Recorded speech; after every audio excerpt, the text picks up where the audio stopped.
So I added a requested feature to the import tracker.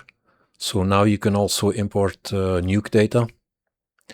I don't have Nuke, so I cannot demonstrate how to export the data, but what I've heard is that you need to find yourself the tracking data and then just right click and export the track X and track Y separately. And you need to export it as an ASCII text file or something. That data looks a bit like this.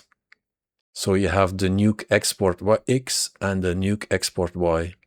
So this is the tracking data of this example. And then when you import tracker, it will get the camera and the tracking null. So that will work. One important note, the difference between Nuke and Fusion. In the tracking data of Fusion, they have the frame numbers. And in Nuke, they don't have frame numbers. So this function will only work when you fill out the first frame.